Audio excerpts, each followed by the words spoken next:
Good day, my friends. I'm happy to again be here speaking with you from the Holy Bible. We're going to continue with the lesson starting again in Genesis. And thus far, we've gone through Genesis chapter 1, verses 1 to 23. And so we're going to continue with the creation story. And if you wouldn't mind, I'm going to ask you to follow along with me. Now, before we start, I'd like to give you a homework if you so please to accept. The question I'm going to ask is a relevant question. And as you look through the political scene, you may see the relevance, and we will discuss it shortly. Not necessarily at this lecture, but in times to come.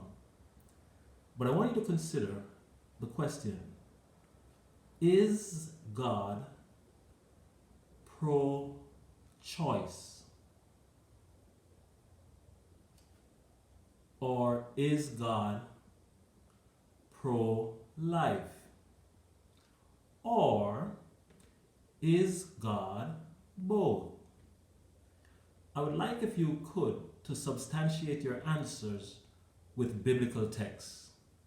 Feel free to inbox to answer it. But it's a simple question. Again, is God pro-choice, comma, pro-life, or both? I'd like to see what your answers are. Let us start with Genesis 1, starting from 24. It says, "And God said, let the earth bring forth the living creature after his kind, cattle and creeping thing and beast, the earth after his kind. And it was so.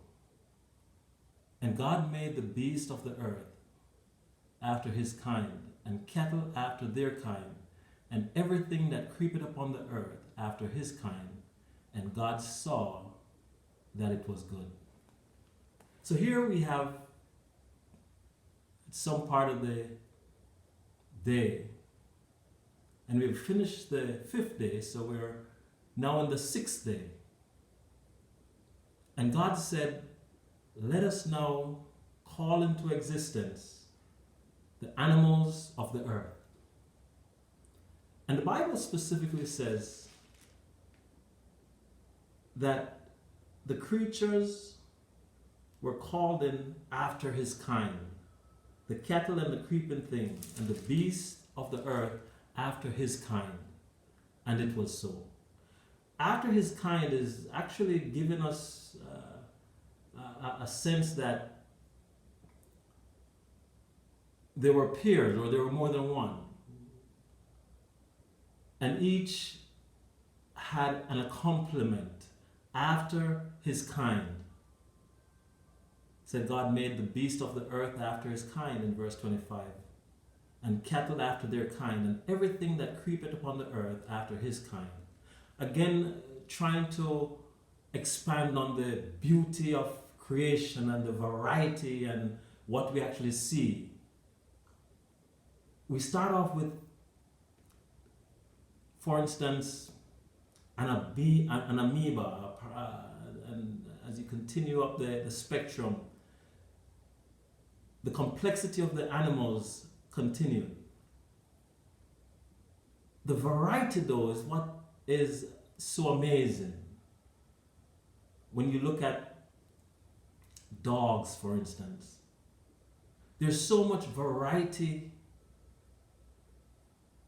Tall, small, fat, slim, slow, fast.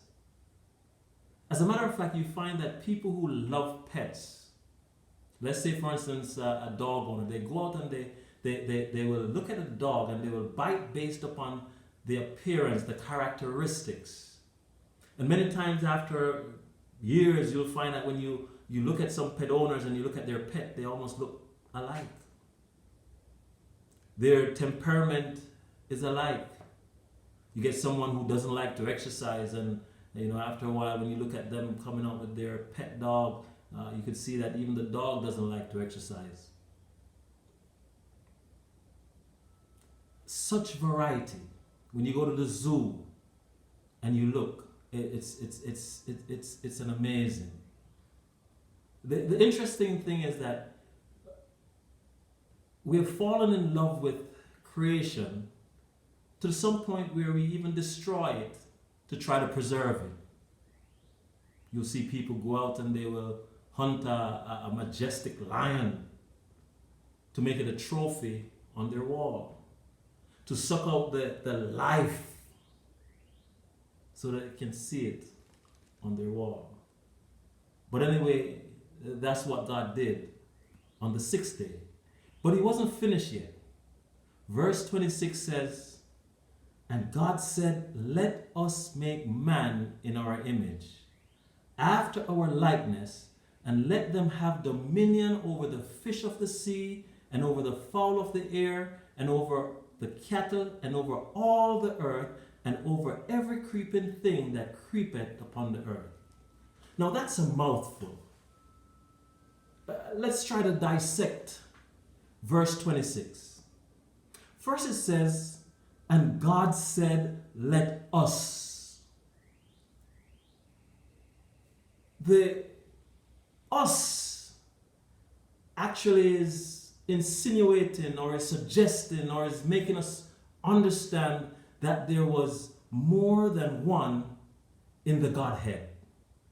Let us make man in our image. Again, the point I brought out earlier was that being that we are created, we cannot fully comprehend and understand the Creator other than what the Creator has allowed us to understand. And so when he says, let us make man in our image, another parallel where one can go to find out who is us would have to come also from the same source that has given us this documentation or this word. One of the greatest source you can go to is the same Bible going into the New Testament. When Jesus was being baptized, you remember the story, John took him and baptized him, and at his baptism, you heard a voice from heaven saying, "This is my beloved Son, in whom I'm well pleased." Then we're told that the dove, the Holy Spirit, the Spirit of God, descended. And so you get the picture of three beings. And as you read through the Bible, you realize that the three serves the similar purpose as far as in regards to what man is to do. And so you get the idea of the Trinity or the three in one, just from the verse here saying, "And God said, let us make man in our image, after our likeness." The other interesting thing is, what is the image of God? Because God is not flesh and blood. There are other places in the Bible that talks about God being spirit, and if you worship him, you must worship him in spirit and in truth. Now I'll ask you to think of this as a possibility. What makes us different from all the other animals? I would dare have you consider that maybe it's our ability to reason. Maybe it's the mind. Meaning if the cow had the brain that we had, then the cow would be a more direct image of God than we. It is with the mind that we process. It's with the mind that we make choices. As a matter of fact, When you look at all creation, and we haven't gotten there, but as we complete creation, you realize that the psalmist says the heavens declare the glory of God and the firmament show it his handiwork. Giving you the idea that everything that is created, the entire substance came from the Creator. And if you look closely enough, you will see characteristics of the Creator in his creation. I've seen animal pictures where the predator, a lion, goes after a deer, and in killing the deer, it sees that the deer had a baby, and rather than killing the baby, it protects the baby. It shows love to the baby. Even in a degenerate world like we are right now, you see evidence of love even in the animal. That comes from the Creator. That's a reflection of who God is. So God said, let us make man in our image. So we are created in God's image. We're special because we reflect God. Then he says, let them have dominion over the fish of the sea, and over the fowl of the air, and over the cattle, and over all the earth, and over every creeping thing that creepeth upon the earth. God here is saying that when he created us, he placed us in charge. We were the crowning act of his creation. It's amazing right now as you look around that we, being the crowning act, have succumbed to an invisible virus called the coronavirus. Now I'll tell you that that's a consequence of sin. We have come so far and left the idea that right now there is no animal, or not much animal, that fears us. We were supposed to be the one that are in charge. The lion, the elephant, the fish of the sea, the whales, the sharks. When God created, he said, listen, I am putting you in charge. Right now we are more frightful of many of the things that we see. My wife may not like me putting this on Facebook or putting it outside there for you to know, but when she sees a small lizard, she gets so frightened. A lizard. The lizard is running one way and she's running the other way. Poor lizard. God said, you are in charge over everything that even creepeth upon the earth. Verse 27 says, so God created man in his own image. In the image of God created he him. Male and female created he them. When God created the original mankind, he started with a male and a female.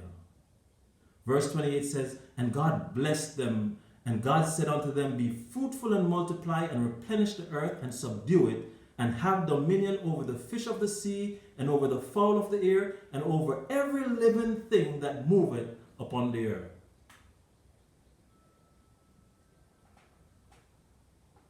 This was the first command that God gave. After he created them, he blessed them. He said unto them, be fruitful and multiply, and replenish the earth. Now, when you studied science, you realize that the command to be fruitful, or to produce or reproduce, it puts into process some of the things that people would say are evidence of evolution taking place.